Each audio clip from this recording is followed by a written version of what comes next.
making my sourdough ham and cheese crescent ring. It's made with homemade sourdough crescent roll dough, a little bit of off the bone ham, cheddar cheese. It's so simple and easy to make. It's wholesome. Let's go make it.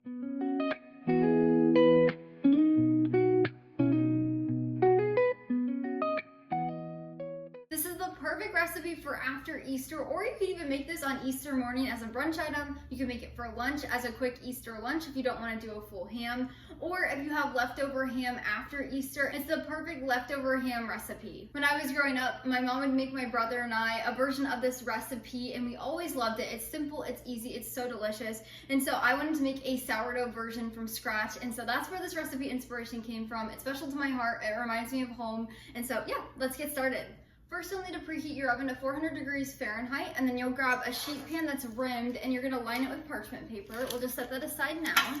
And then you wanna grab one batch of homemade sourdough crescent roll dough. So if you don't know how to make this, let me show you how to do it. My recipe's over on the blog. I'll also leave it linked down in the description below along with this one. Now let me go show you how I made this. To get started, you'll need a large mixing bowl, and we'll start by adding 1 3/4 cups of all-purpose flour, as well as 1 teaspoon of sea salt. And then we're just gonna use a spoon, or you can use a bread whisk, and we're gonna mix this to combine. Once you've got the salt and flour mixed together, we'll grab 6 tablespoons of cold salted stick butter. So we're just going to grate this in with a large hold cheese grater. If you don't have one of these, you can just cut your butter into small pieces, and then you can use a fork to crush those pieces of butter into your flour mixture until pea-sized pieces form. But this is a much easier way and my favorite way. Once you've got your butter grated in, or you have the pieces, we're just gonna use our spoon or our bread whisk, and we're gonna mix this around. You wanna make sure all of the pieces of butter are evenly distributed. Now we're gonna add in our wet ingredients. So we'll add in milk. I like to use whole milk. 2 tablespoons of raw honey. This adds such a good flavor to these crescent rolls. I promise it is worth it rather than using a regular sugar. As well as 1/2 cup of fed sourdough starter. And add that right in. Now we are going to mix our dough to combine, so we want to make sure all these wet ingredients are combined in here. Your mixture is going to be a little bit crumbly. That's exactly what you're looking for, a shaggier dough. Now, when you're done mixing, your dough is going to be shaggy like this. That's exactly what you're looking for. We're gonna use our hands to combine this into a dough ball. If your dough does not look like this and it's more wet, that just means your sourdough starter is more hydrated than mine. Not a problem, just add a few extra tablespoons of flour. If the dough is not coming together when you use your hands, that just means your sourdough starter is less hydrated than mine. Not a problem, just add a few extra tablespoons of milk and it will fix the problem. So we're gonna use our hands. We're doing a little bit of a kneading motion, trying to get all that excess flour incorporated into our dough. We do not want our dough to be too wet, which is why it's more dry and crumbly, and we use our hands to combine it. But after a few little stirs in here and kneads, we have a dough ball, and we're ready to turn it out on the counter. And then we're gonna knead this for 2 to 3 minutes, or you're more than welcome to use an electric mixer with a dough hook on low speed if you choose. If you're kneading it like I am here on the countertop, you're going to push and then fold, push and fold. That's the easiest way to knead, and it goes really fast. After you've kneaded your dough, it should be really nice and soft on the outside. It should look just like this, and then we're gonna place it back in our mixing bowl. Pop it in there, and then you can grab a lid, you can grab saran wrap, or you can get a kitchen towel wet, wring it out, and place it over the top. If you're using a lid, make sure it's not on there airtight, just make it loose. So I like to clip down 2 sides and leave 2 sides open. And then we're gonna let this sit on the counter at room temperature for about 10 to 12 hours until it doubles in size. If your dough does not do this during the 12 hours, your house is either a little bit cooler and you need to give it longer time to ferment. Totally fine. Just leave your dough sitting on the counter until it does double in size. Now, if after 24 hours your dough has done absolutely nothing, that just means your sourdough starter is weak and it needs to be strengthened. Just go down to the description of this video and you can find my troubleshooting tips down there. You'll find all the instructions you need to fix your weak sourdough starter, and then you can retry this recipe again with a strengthened starter. Now, it's about 10:30 in the morning right now, so I'm not gonna want to finish this recipe at 10:30 at night. So whenever this is done bulk fermenting and it's doubled in size, I'm gonna put my lid on airtight and pop it in the refrigerator. You can do a cold storage for up to 48 hours after it's fermented and doubled in size, but I'm just gonna let it sit in the fridge for about 12 hours until I meet you back here in the morning. So we're gonna take our dough that we've made and bulk fermented. I did this last night and let it ferment overnight, so now it's ready to go. You're gonna grab a little bit of flour and you're gonna dust your workspace lightly, and then we're gonna roll this out into a 1/4 of an inch thick rectangle. It should be around 15 to 11 inches, but it doesn't have to be exact. So we're just gonna roll this out. We're really just looking for a rectangle shape and 1/4 of an inch thick.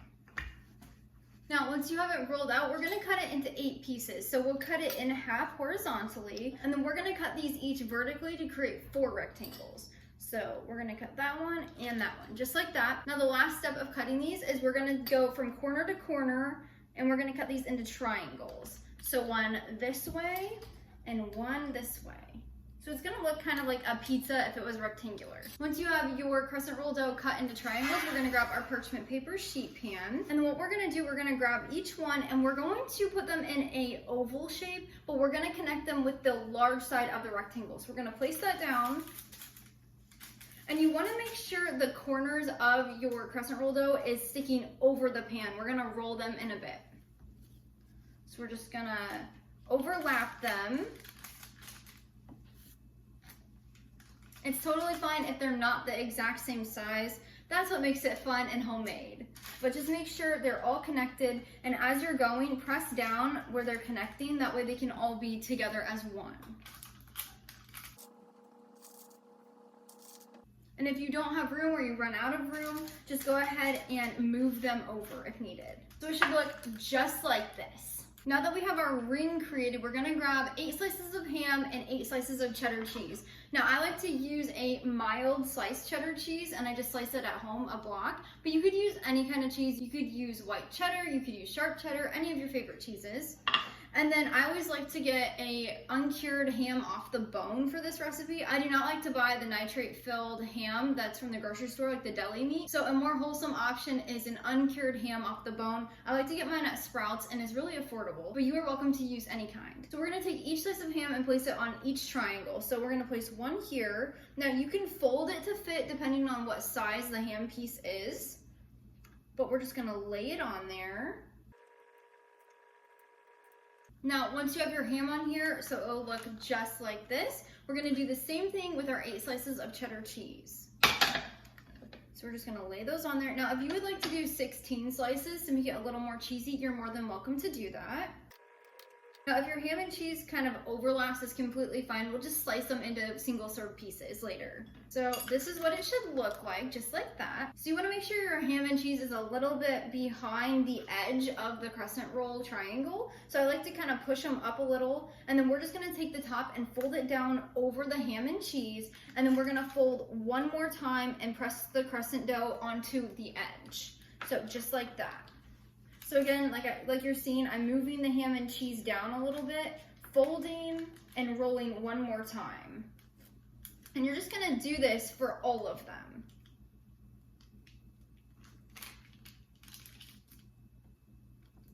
By pressing down on the edge, we're making sure that it's sealed. That way it doesn't unroll while we're baking it in the oven.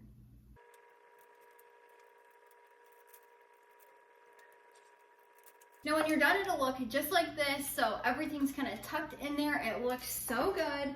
Now we're gonna do our topping, and then we'll bake them. So you wanna grab a mixing bowl. So first we'll add in our egg wash. So that's just 1 large egg mixed together with 1 tablespoon of water. You're just gonna whisk it together until it's combined. So we're gonna add that in, as well as 1 teaspoon of yellow mustard. This just gives it a little bit of flavor, as well as 1 teaspoon of poppy seeds. Now these are optional, but I love how they look on the ham and cheese crescent rolls. They just make them so cute. And finally, 1/2 teaspoon of sea salt, and this is just gonna flavor the tops of them. Once you have everything in there, you're gonna take a whisk. You could also use a spoon. We're just gonna mix this to combine. Also, if your egg is not completely whisked together with that water, this will help bring it together, and that way there's no pieces or chunks of egg. You do not want to put any chunks of egg on top of here. That probably wouldn't taste very good. Now, once your topping mixture is combined, we're just going to brush it on top of each of these. You want to make sure you coat the back and the front.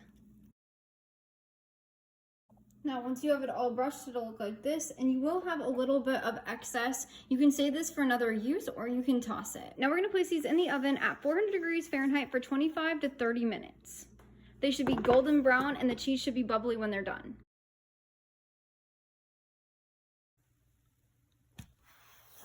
And that is how you make my sourdough ham and cheese crescent roll ring. This is such a delicious smelling meal. I cannot wait to dig in. My husband and I are having it for lunch.